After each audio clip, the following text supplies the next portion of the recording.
এই প্রতিষ্ঠানের এই সম্মানিত সভাপতি কারি মোহাম্মদ আব্দুল আজিজ কাকা, ওনাকে উদ্বোধনী বক্তব্য দেওয়ার জন্য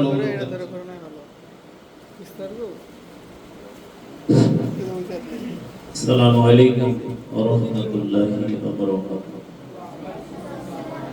আলহামদুলিল্লাহি কাফা ওয়া সালামুন আলা ইবাদিহি আল্লাযীনা ইসতাফা, আম্মা বা'দ।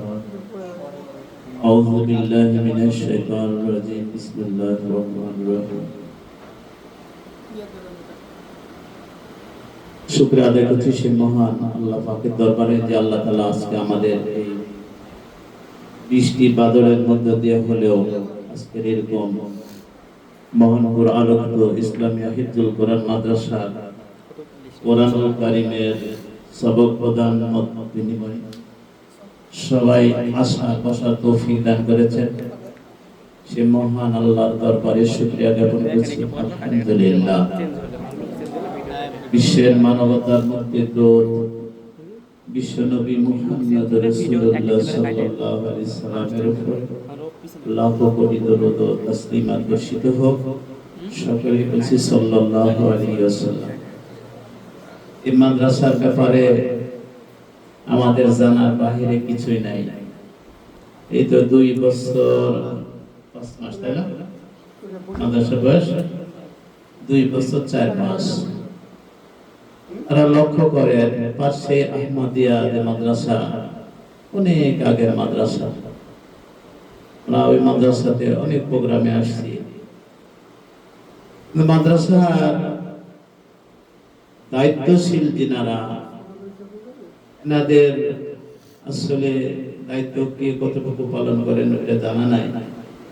তো আজকের মাদ্রাসা যেই জায়গাতে যাওয়ার কথা ছিল আসলে অনেক নিচে আছে, বাস্তবতায় বলছি। সেই তুলনাতে এই 2 বছর 4 মাসে এই মাদ্রাসা আপনাদের দোয়া, আপনাদের ত্যাগ, প্রতীক্ষা, দান, সন্তান দেওয়া, খবর নেওয়ার মাধ্যম দিয়ে আল্লাহ তাআলা এই পর্যন্ত পৌঁছাইছে।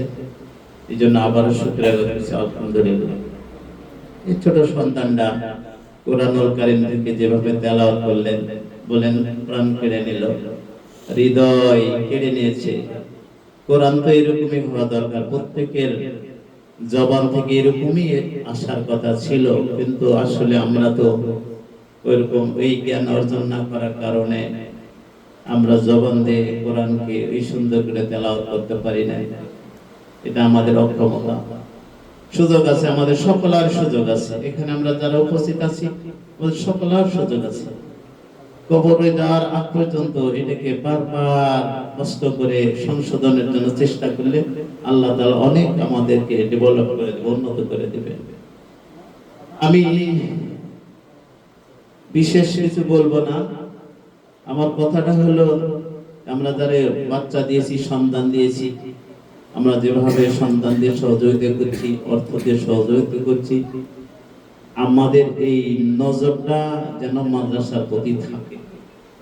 আমরা যে যেখানে থাকি সেখান থেকে ইচ্ছা থাকলে আর্থিকভাবে বিভিন্নভাবে পরামর্শ দিয়ে আমরা সহযোগিতা করতে পারবো, যদি ইচ্ছা থাকে, আমাদের ভালোই থাকে। এই জন্য আমি যতটুকু পারি মাদ্রাসার সাথে সহযোগিতা করব, পারলে আমার বন্ধুর মাধ্যম দিয়ে কিছু সহযোগিতা করাইতে পারবো। যেমন মনে করেন এবার আমরা টার্গেট করেছিলাম যে এই ওসরের ধানটা 50 মণ ধান কালেকশন করব, এরকম চিন্তা ভাবনা নিয়ে আমরা যাত্রা শুরু করলাম। আলহামদুলিল্লাহ কয়েকজন ধান বাকি আছে, তাহলে আমাদের টার্গেট পুরা হতো। 47 মণ 25 কেজি ধান আমাদের সেদিন মাদ্রাসাতে বিক্রি হয়েছে, পার্টি আসছিল নিয়ে গেছে। এই যে টার্গেট করেছিলাম, রমজান মাসে আপনারা ফজরে সেহরি খেয়ে ঘুমাইছেন, নামাজ পড়ে ঘুমাইছেন, কিন্তু আমরা ঘুমাইনি। চেষ্টা করছি যে রমজান মাসে একটু কষ্ট করি।